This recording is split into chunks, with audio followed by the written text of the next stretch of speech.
Señor resucitó, venciendo la muerte en la cruz. Nuestra esperanza está en Él. Hola hermanos, el día de hoy, 29 de abril del 2022, es viernes de la segunda semana del tiempo de la Pascua. Hoy tenemos una celebración muy linda, y fíjense, es memoria obligatoria, de hecho fiesta en Europa, porque es una de las copatronas de Europa. Santa Catalina Benincasa, Santa Catalina de Siena. Vamos, Catalina, la segunda doctora de la Iglesia, así fue declarada por el Papa San Pablo VI en el año 1970, después de Santa Teresa de Jesús y, como dicen algunos autores, antes de Santa Teresita del Niño Jesús, pero son las tres doctoras de la Iglesia que se fueron sucediendo pues en esos años, y en 1970 directamente Teresa de Jesús y ella, Santa Catalina de Siena. Y era medio analfabeta, Era medio analfabeta, pero termina siendo luego consejera de los papas, termina siendo la que enfrenta directamente el tema del papado en Aviñón, del gran cisma, del cisma de Occidente, que comienza precisamente en 1378, aunque ella va a morir un par de años después, porque ella muere a los 33 años. Miren qué coincidencia, ¿no? Muere a los 33 años, igual que la tradición dice que murió el Señor Jesús. Bueno, vamos. Ella nace en Siena en 1347, fíjense, un 25 de marzo.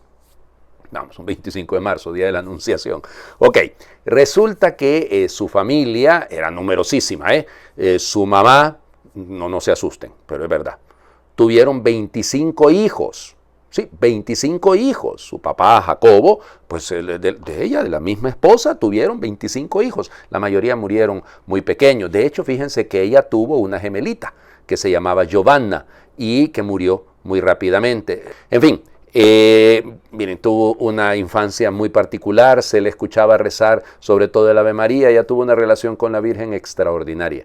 A los 5 años se dice que caminando por el pueblo en lo alto de una de las iglesias alcanzó a ver al Señor Jesús que la bendecía y que alrededor estaban algunos de los santos y de los ángeles y la Virgen Santísima. A los 7 años se consagra al Señor. Una niña, padre, ¿qué va a hacer? No era una niña cualquiera, estas son de esas almas privilegiadas. Resulta, igual que el Padre Pío, por ejemplo, para decirles alguna de las almas privilegiadas que se me vienen a la mente inmediatamente. A los 7 años hizo voto de desposarse solamente con el SeñorJesús. A los 12 años la quisieron casar, ¿saben qué hizo? Se cortó el cabello, se lo cortó para decir, no, yo ya estoy consagrada, yo ya estoy desposada con mi Señor. La trataron mal porque los papás querían pues que ella se casara y todo aquello, y la trataron como que si fuera una sirvienta, así, se la llevó algún tiempito, luego cayeron en cuenta. Dicen, hay algunas de las biografías que dicen que de repente que estaba orando, se posó una paloma sobre ella y entonces en ese momento el papá se dio cuenta, no, esta muchachita, le hicieron un cuarto aparte, una habitación aparte, y aquello se volvió su oratorio, se quedó ahí prácticamente, llamémosle, recluida. Luego a los 18 años recibe el hábito de la orden tercera dominica, será terciaria dominica, ese hábito blanco y negro, ¿no?, que utilizan los dominicos, y luego, fíjense, al final de ese año, y muy probablemente pues cerca ya de los 19, una de las cosas hermosas que le pasó en la vida, se desposó con el Señor Jesús.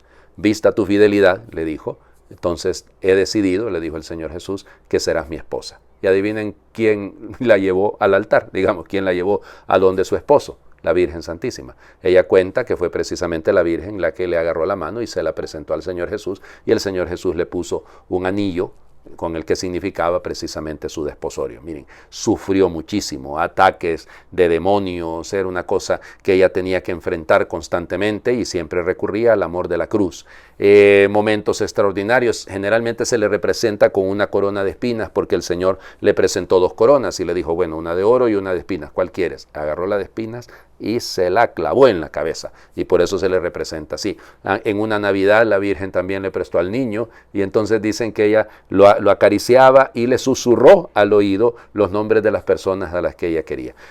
Pues el Señor Jesús le va a pedir que abandone ese, digamos, este encierro en el que ella se había metido, para servir al mundo. Dios mío, durante las pestes, 1374, vamos, tanto, es la época, siglo XIV, acuérdense que es la época de la peste negra, ¿no? La peste bubónica, y entonces no va a diezmar la población europea, una tercera parte de la población de Europa se perdió, y ella sirviendo, pero es el momento de la crisis provocada por los papas en Aviñón desde 1314, después de todo el problema con Bonifacio VIII y todo aquello, pues los papas que eran franceses se fueron a vivir a Aviñón. Aviñón queda en Francia, de acuerdo, pero en ese momento era parte del Estado Pontificio, porque los papas habían comprado ese territorio. Ese territorio seguirá siendo de la Santa Sede, digamos, del Estado Pontificio, hasta la Revolución Francesa. Aclaremos esto, hoy en día queda evidentemente en Francia. Bueno, y entonces ahí habían estado los papas, fueron 7 papas los que estuvieron en Aviñón. Aviñón podía ser una ciudad importante, práctica, porque quedaba equidistante de todas las naciones europeas, pero no tenía carácter apostólico, porque no había muerto ahí Pedro, no estaba ahí la tumba de Pedro, y así que por lo tanto Catalina empieza a pedir la gracia de que el Papa pueda regresar, de que el Papa pueda volver a Roma, y en eso va a ser su gran dedicación, y lo logrará con Gregorio XI. Cuando pues, incluso fue a verlo hasta allá, sirvió ella como embajadora en la crisis que había entre Florencia y los estados pontificios, y aprovechando esa oportunidad, el Papa le preguntó, ¿qué es lo que tengo que hacer? Y ella le dijo, cumpla con lo que le prometió al Señor. Y el Papa se quedó asustado porque a nadie le había dicho, él le había prometido al Señor que volvería a Roma. Y así lo hizo, y entonces precisamente regresa a Roma, ya para 1377, el 17 de enero de 1377, sí, 17 de enero, sí, perdón, que la fecha, oigan, y esto cuando lo explico a los muchachos en el seminario, pues siempre se me viene una y otra vez.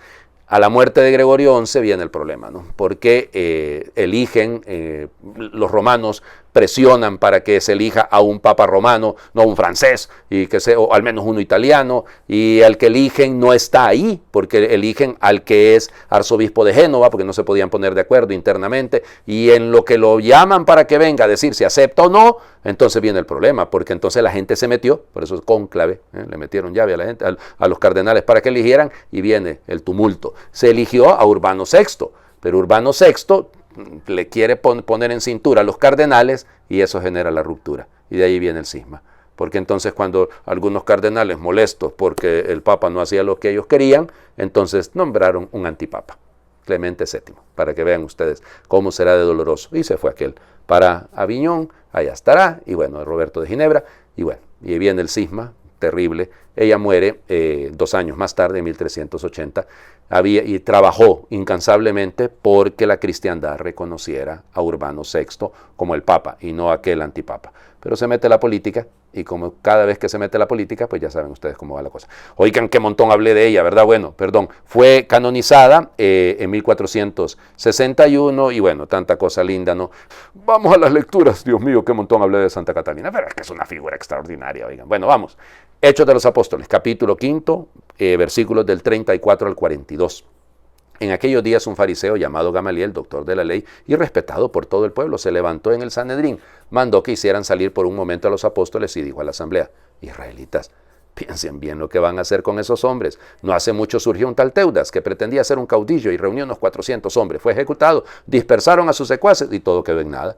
Más tarde, en la época del censo, se levantó Judas el Galileo y muchos lo siguieron, pero también Judas pereció y se desbandaron todos sus seguidores. En el caso presente, yo les aconsejo que no se metan con esos hombres, suéltenlos, porque si lo que se proponen y están haciendo es de origen humano, se acabará por sí mismo. Pero si es cosa de Dios, no podrán ustedes deshacerlo. No se expongan a luchar contra Dios. Los demás siguieron su consejo, mandaron traer a los apóstoles, los azotaron, les prohibieron hablar en nombre de Jesús y los soltaron. Ellos se retiraron del Sanedrín felices de haber padecido aquellos ultrajes por el nombre de Jesús. Y todos los días enseñaban sin cesar y anunciaban el Evangelio de Cristo Jesús, tanto en el templo como en las casas. Palabra de Dios, te alabamos, Señor. Bueno, por asuntos del tiempo hablé muchísimo de la Catalina. Vamos.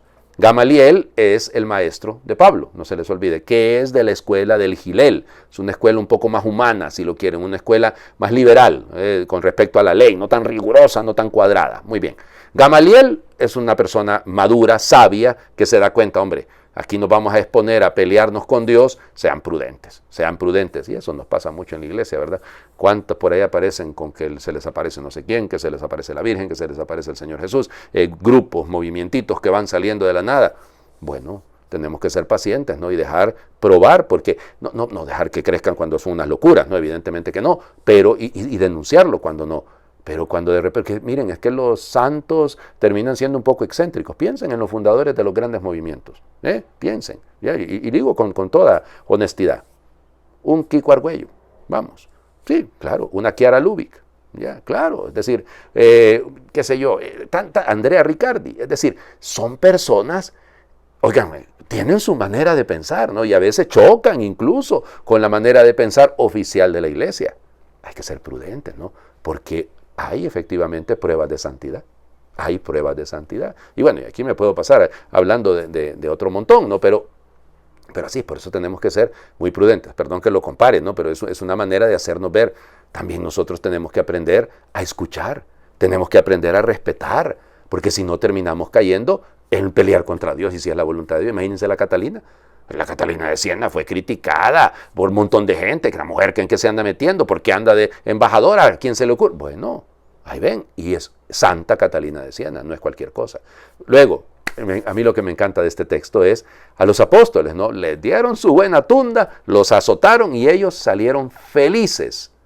¿A quién se le ocurre salir feliz después de que le dieron con un látigo? Oigan, en mi pueblo dicen con un chilillo. Le dieron con un látigo y usted sale contento. Es que se está cumpliendo aquello que decía el Sermón de la Montaña, ¿no? ¿Se acuerdan? En el capítulo 5, la última de las bienaventuranzas, ¿no? Cuando dice, bienaventurados ustedes cuando los calumnien y los persigan, y ahí está, estaba empezando. Por eso la felicidad, se sienten bienaventurados. ¿Y qué es lo que hacen? Seguir haciendo lo que ellos hacían, predicar. ¿Dónde? En el templo únicamente. No, a mí me encanta, esto es lo que me fascina de este texto. En las casas, ahí está.